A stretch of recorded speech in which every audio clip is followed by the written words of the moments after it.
three of you in the room with the Ouya. I'll be out here painting bricks. And I'll just see how long until you come and paint a brick with me.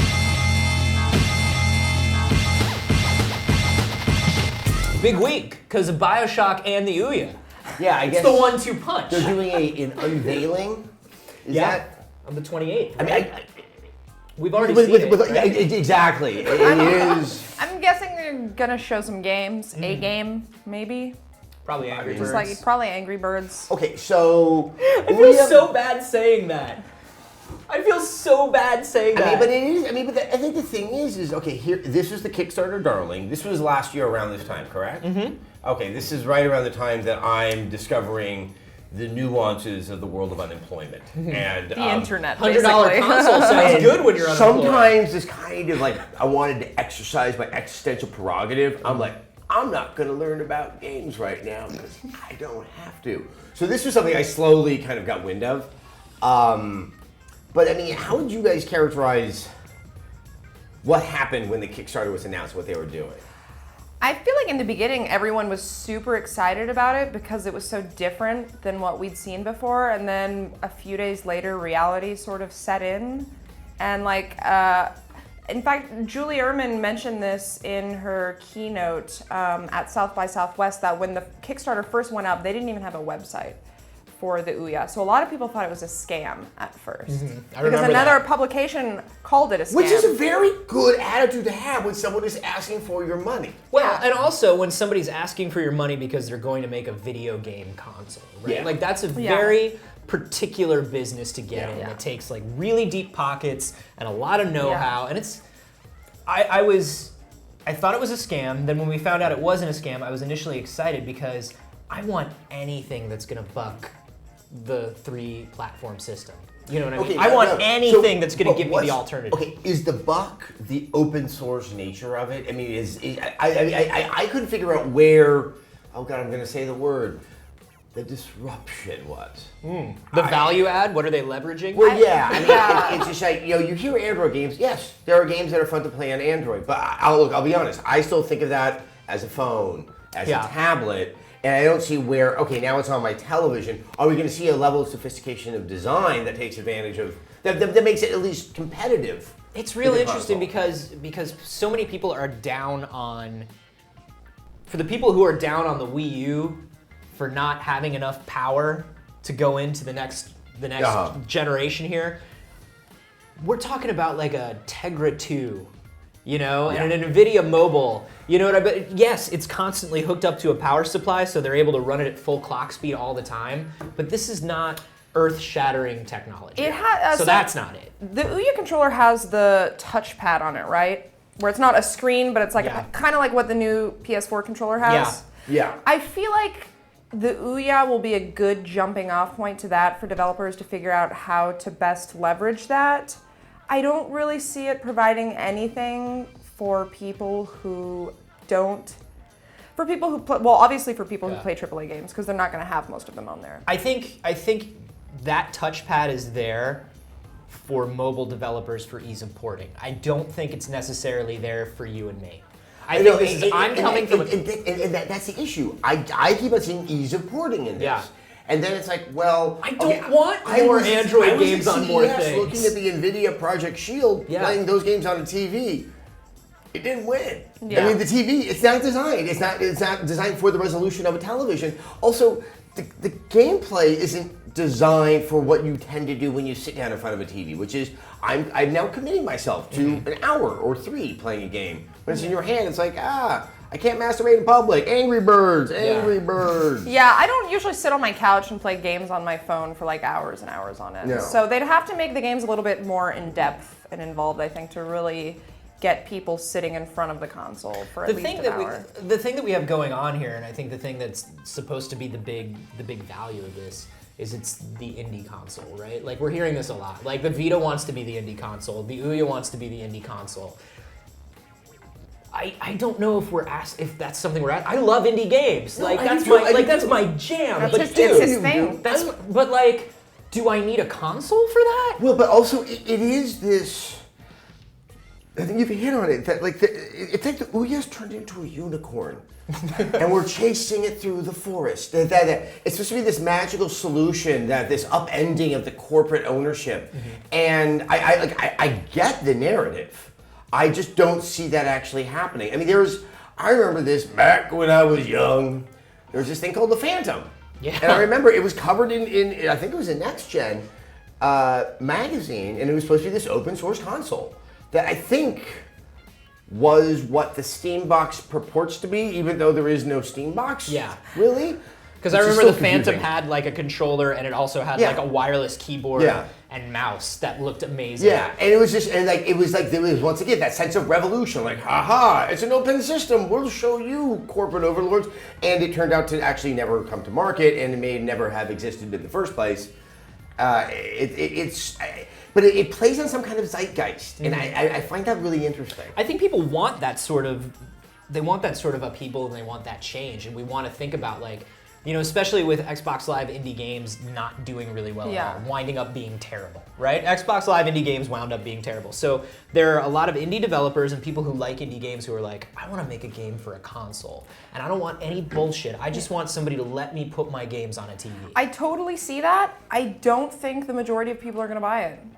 No, I don't either. Like it's a niche group, you know, the kinds of people who are into those games, and the fact that you can play a lot of them already on Xbox Live or PS3, like what's the need? It scared me that at South by, when Topolsky asked Julie Ehrman, what games are you looking forward to? What's the game that's gonna make people want this? What can't you stop playing on the Ouya? She kind of stammered a little bit. She got a couple titles wrong. She looked off stage and she was like, what's the name of the one that I was playing?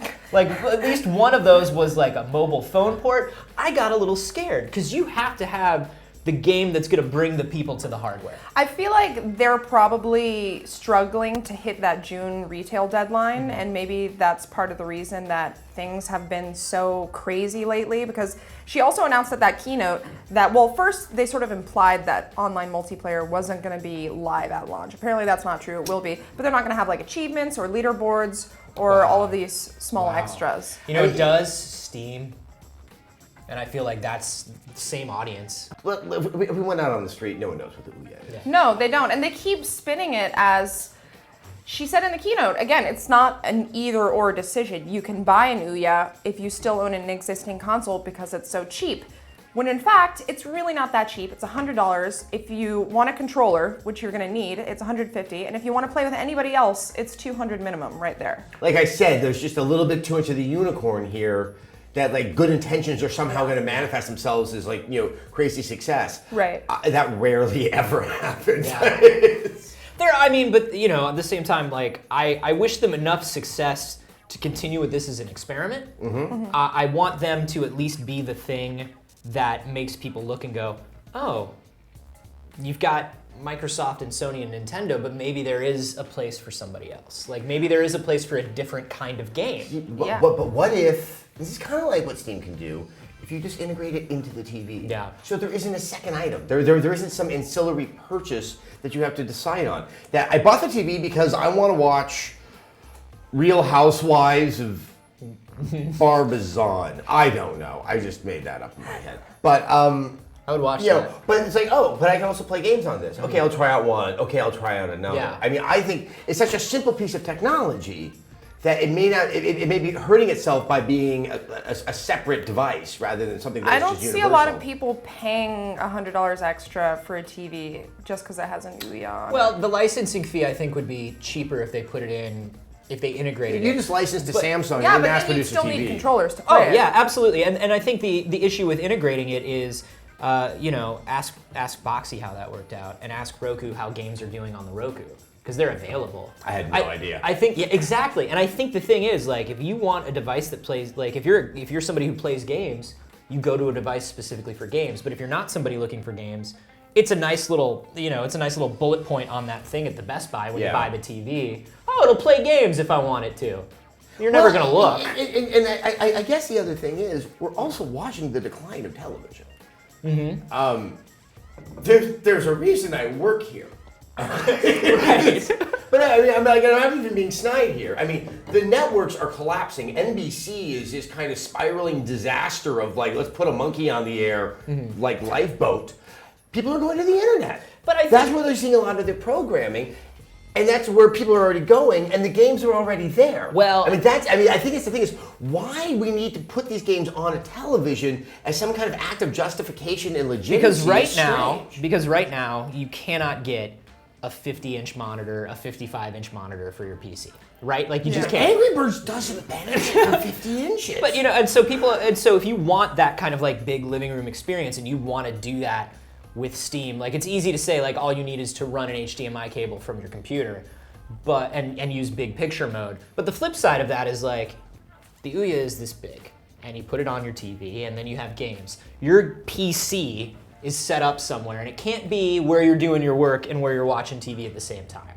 So there is something of a different market there. Yeah, but you've now gotten really narrow in terms of that cross section of society. Yeah. Well, you have to consider that making indie games for Xbox is a lot harder than it is for a game like Ouya. The open source aspect, hopefully, I would imagine, I'm wishing that the open source aspect allows for a much wider range of creativity in terms of games. I don't know if that's actually going to happen. I mean, it could be a wider range of crap. I mean, it could be the same problem that we have on iTunes and everything else. And you know what? They showed a trailer for some game that somebody made in like a 10-day game jam for the Ouya or something. It was awful. Yeah. It looked like a tech demo that somebody made If you when go they were 12. If you go to Ouya Forum and you look at the list of confirmed games, it's so many ports, so many quick jam games, like so many. I just keep coming back to that South by thing, and I'm wondering why they couldn't close the deal on an exclusive that would have made Julie Ehrman excited, and why they didn't have the money to shell out to get somebody to just make a game for them. I'm really hoping that they do have an exclusive, because they keep saying that they have exclusives, and the fact that they haven't mentioned them at all yet makes me think that maybe there's some kind of embargo or something. They can't talk about it yet. We don't even know. I would have agreed with you. I think, unfortunately, given the kind of evasive answers that came out of this thing at South by Southwest, that gave me a little bit of discomfort. Like, hold on, this might. Yeah, because it didn't seem like we might be pulling this out of the oven a little on the early side. It didn't seem like she was also answering questions in a way that was like, oh, I can't talk about that yet. It was like she literally did not. I think they're scrambling behind closed doors to get that exclusive, and I don't think they have it yet. Mm-hmm. And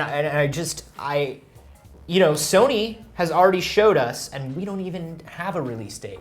They've already showed us exclusives. Like, they understand that's what they need. They're not even in the same realm as Sony, though. And I'm starting to wonder if the reason they're trying to push this out so early is because they know something's going to be happening with the Steam box later on that would completely... I feel like Big Picture Mode just knocked on the door one day and said, hey, mind if I live here? And we're like, well, sure, Big Picture Mode. Come on in. Yeah. Bring all those donuts. I love it. It makes sense. And I feel like I'm so worried that is the market. That was the Ouya market. Yeah, Oh no! I think the Ouya market are people that have phones and computers, and that you really have to kind of rearrange the entire argument to say that this is a third prong that is going to be essential to your gaming experience, and that's what I haven't seen yet. We're gonna find out, man, because I ordered one. Right. It's coming. Like, we've got it coming. Good. I got into a fervor. I was all about like the people's console. You were the only cheerleader for this thing. Max and I are both like so old and crotchety about it. We were just like, ugh. I was just like, indie console. You know what? Once the day it comes, I'll bring you like a Mao vest and a Castro hat, and we can just have a real good collectivist moment sitting down. Bring a lot of liquor, because we'll either need to celebrate, or I'll be in a real sad, self-destructive mood. One of the two.